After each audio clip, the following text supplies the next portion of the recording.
Ini sudah pernah saya jelasin teman-teman sekalian. Jadi gini ceritanya.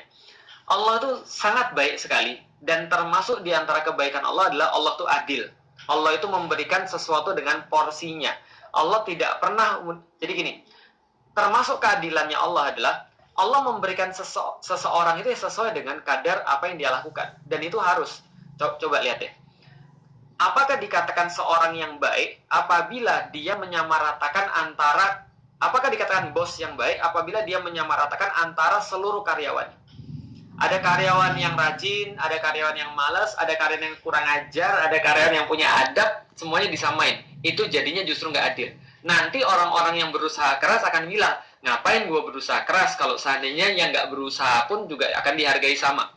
Kenapa saya harus beradab kalau yang kurang ajar pun akan diperhatikan dengan cara yang sama, akan diberikan rewards dengan cara yang sama, dan saya nggak berbuat dosa pun akan dikasih punishment dengan cara yang sama. Jadi rewards dan punishment adalah sebuah hal yang alamiah. Ketika kita bilang orang itu baik, berarti salah satu sifat kebaikan adalah adil. Ketika orang berbicara tentang adil, maka adil tidak ada yang lebih adil daripada Allah. Contoh, teman-teman sekalian, coba kalau teman-teman yang ngalamin, kemarin pembantaian yang di New Zealand, masih ingat? Ada 49 orang kalau saya nggak salah meninggal di masjid itu, ditembakin secara sadis. Bahkan kepalanya ditembakin sampai otaknya keluar. Ngeri banget, ngeri banget. Pertanyaan saya adalah, 49 orang itu meninggal di masjid. Ini orang ketangkap nih. Ini orang ketangkap, dia diadili. Apa hukuman yang paling berat menurut teman-teman sekalian? Menurut teman-teman sekalian, apa hukuman yang paling berat yang bisa dilakukan di dunia pada orang-orang yang berbuat jahat? Hukuman mati, Ustaz. Iya, hukuman mati. Pertanyaannya, itu orang yang matiin 49 orang di masjid di New Zealand itu bisa mati berapa kali? Mati cuma sekali. Sedangkan yang dibunuh ada berapa? 49. Oke, bayangin. Ada 49 keluarga yang mereka baris di belakang pengadilan untuk meminta keadilan pada orang tersebut. Taruhlah Anda termasuk salah satunya. Anda urutan yang ke-47 misalnya. Ada 1 sampai 49. Kami menuntut keadilan. Sebagai warga negara yang baik dan ketika Anda juga hakim yang baik, kami menuntut keadilan pada orang ini. Maka hakim bilang, matiin orang ini. Matinya dengan cara apa? Ya sudah, dengan cara yang sama, dia ditembak. Tapi matinya cuma bisa sekali, Pak. Matinya nggak bisa 49 kali. Oke, dia sudah mati, orang pertama mundur, sudah mendapatkan keadilannya, sudah mendapatkan kebaikannya. Tapi ada 48-nya lagi yang ngantri. Dan Anda di belakang itu kemudian ngantri nomor 47. Atau ya 47 Anda ngantri. Pertanyaannya, apa keadilan yang bisa di-apply dalam kondisi seperti itu? Disitulah kemudian Allah sampaikan, Inna jahannama kanat mirsada littaghina ma'aba labisina fiha ahqaba la yazuquna fiha bardaw wala syaraba illa hamima wa qassaqa jazaa'u wifaqa. Masya Allah. Allah katakan, itulah sesungguhnya jahanam itu menanti-nanti, nungguin banget. Dia mengendap-endap, nungguin banget kapan orang-orang yang memaksiati Allah nanti akan dilemparkan kepada dia. Dan ketika dilemparkan kepada dia, dia nggak akan bisa keluar selama-lamanya. Berada di sana bergenerasi-generasi dan tidak akan habis-habis. Mereka tidak bakal merasakan rasa dingin, mereka tidak pernah kemudian mendapatkan minum kecuali minum daripada hamimah wa qassaqa, daripada kemudian air yang mendidih dan nanah. Dan kemudian jazaa'u wifaqa, dan itu adalah balasan yang sangat pantas bagi mereka. Kenapa? Ada orang-orang yang nggak bisa mendapatkan keadilannya di dunia dan Allah akan menghantarkan keadilan itu di akhirat.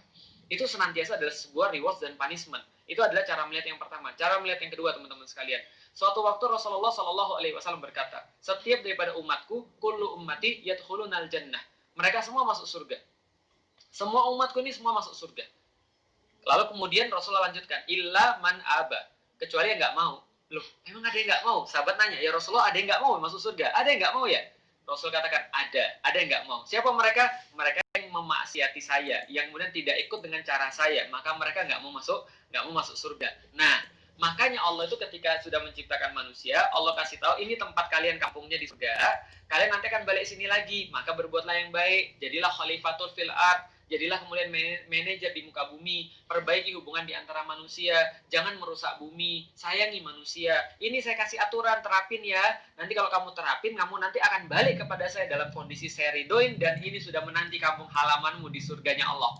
Tapi begitu begitu kemudian ke dunia, ada beberapa orang lupa. Dia lupa dengan janjinya kepada Allah. Ketika kemudian mengatakan, iya Allah, kami menyaksikan bahwa Engkau adalah Tuhan kami.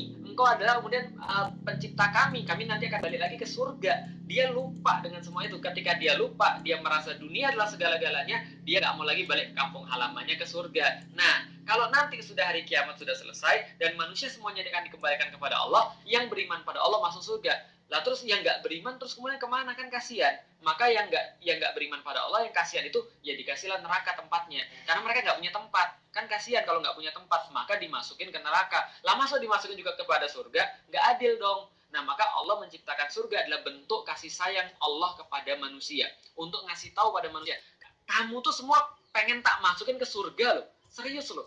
Kalian itu mudah banget untuk masuk ke surga. Mudah banget. Rasul udah bilang, setiap umatku masuk surga. Udah pasti. Setiap umatku masuk surga. Ada lagi yang bilang, Rasul bilang, ada orang yang masuk surga cuma dengan sebiji kurma. Ada orang yang masuk surga cuma dengan ibadah-ibadah yang sederhana. Ada orang masuk surga cuma dengan ngasih makan anjing. Pelacur ngasih makan anjing bisa masuk surga. Itu mudah banget. Cuma ada yang nggak mau. Nah, yang nggak mau harus dikasih tempat. Kasih tempatnya di mana? Di neraka itu. Nah, makanya jangan antum kira bahwa defaultnya orang semua masuk neraka. Defaultnya orang semua masuk surga, Pak. Defaultnya orang tuh semuanya adalah Allah tentukan di surga. Cuma